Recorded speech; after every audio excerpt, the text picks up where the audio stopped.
You can exchange the words life and love most of the time, and whatever you're saying will still make complete sense. And I think sometimes we get lost when we think about love because there's been a lot of conditioning about what that means. And love isn't the conditions, love is the boundless.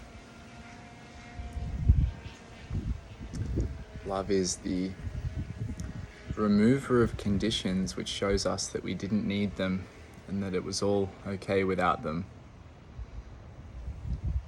This isn't to say that conditions aren't useful sometimes or interesting, or there's a meaning in conditions and conditionality and limitation, and there are games we can play, and it gives the world a certain virtual texture. But love and life are essentially the same thing. You know, when you say, I love you, what you're really saying is, I live for you. I feel life with you. I aliven when I'm near you. Life within me blooms when I see the life that you are. Life and love, same thing. It's energy. It's beingness, it's fullness, it's vitality. You know, you don't love someone by making them less vital. You don't love them by stripping them of their life. Even if their life is full of condition and limitation and illusion, to love is to be life-giving and to remove the obstacles to life. It's not to obliterate. There's no form of truth or of beauty or of love which involves the thoughtless removal of life or the stifling or suppression of life. I want you to think about this carefully.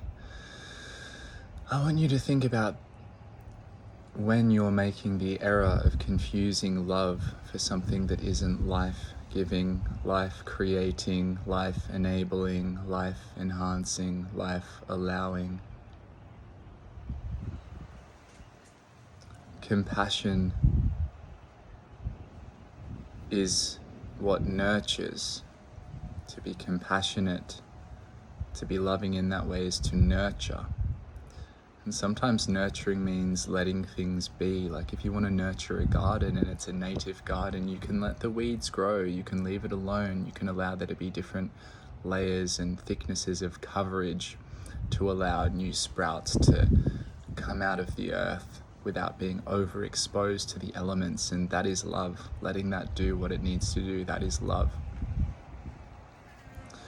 Trying to love, trying to enact love, trying to enact life. You can go too far, you can interfere too quickly, you can rush, and that can stifle love, stifle life. Beneath the things we struggle with, beneath the puzzles, life is always there. Love is always there. We dress it up in different ways. We think about it in different ways. We tell stories about what it is and what it means and what's going to happen if.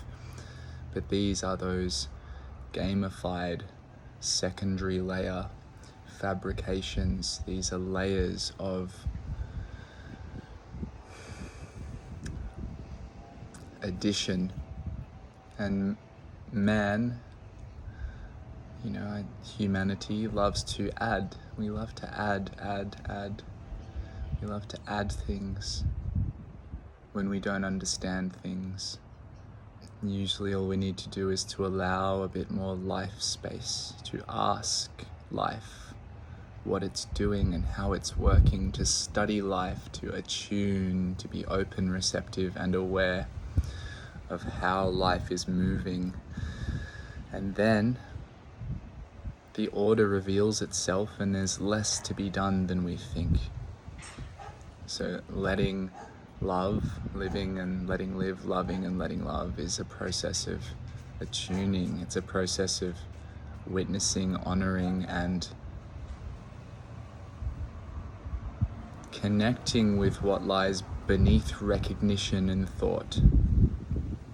Connecting with what's already there rather than living from the assumption that life is a vacant void that requires filling by doing in order to be complete. If you look at the things people struggle with, if you look at the big problems we have in the world, they come from restlessness. They come from misunderstanding.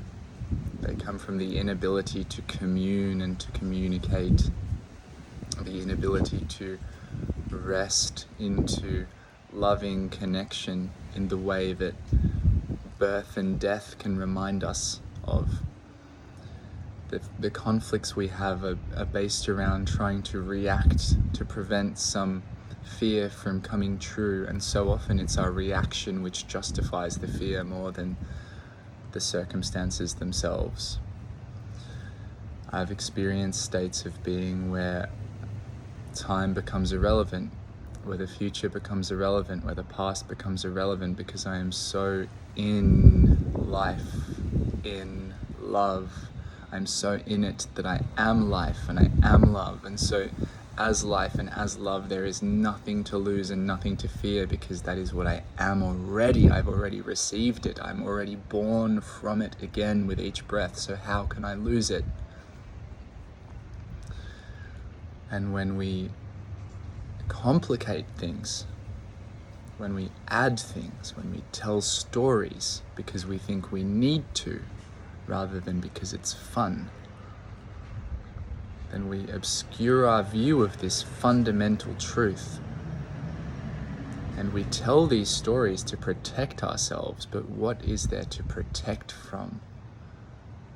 What difference do the stories make when it comes to someone being born, when it comes to someone dying, when it comes to creating new life, when it comes to the truest experiences which remove all concepts from the mind, which wipe the slate clean, which remind you of the fundamental nature of reality? What good then are stories? What need is there for fears when it's really underway, when it's really unfolding, which it is now, which it always is. Nothing is ever normal, nothing is ever ordinary. It's just that we're indulging ourselves in the stories and in the games and in the secondary layers of this reality that we can create webs and complexity from. But when we surrender into what is already happening without our doing, we recognize that it is complete and it is intelligent, and that intelligence doesn't come from our thinking and our overlaying and our fiddling and our gamifying. And so life, love, is not about games. It's not about fiddling. It's not about playing. It's through all of those things, but those things are the superficiality that it shines through. They're the layers and the tints and the stained glass and the patterns that love shines through, but they are not the same thing as source, as life. Life is neither long nor short, but you can make it feel long and you can make it feel short by wrapping it in conditions and beliefs and stories and behaviors which try to bully it into the shape of the conditioning that you've inherited from people who are deluded and people who have forgotten, people who aren't through themselves in life now. And when you listen externally all the time and you place love outside of yourself, you place life outside of yourself, and you strip yourself of the permission to be what you already are without needing permission, then you leave the throne of your life, you leave the throne of your love. You don't need to become love, you don't need to become life. It's what you are, and you can give it up, you can shape it, you can give it pattern, you can inherit pattern, but once you see that, it's an undoing. It's an undoing. It's an undoing.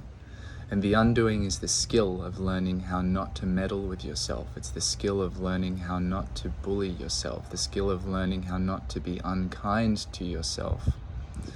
The skill of realizing that you're constantly negating your experience, doubting your experience, trying to fit your experience into a shape, and that shape is made up of a belief box, and it's not the shape of life. It's not the shape of bloom, it's not the shape of emergence, it's not the shape of a fountain or a fractal of a flower, or of a Romanesco, or a broccoli, or of a cloud, or a tree, or a human, it's not the quality of a brush stroke, it's not a misspoken word said with sincerity. The beliefs that we try to fit ourselves in are something different. They're structures. They're loans that we take out against our blood and our breath, and we service these belief structures by paying interest. We pay them attention. We invest in them. It's a debt. It's a life debt. It's a death grip. It's a mortgage. It's something like that.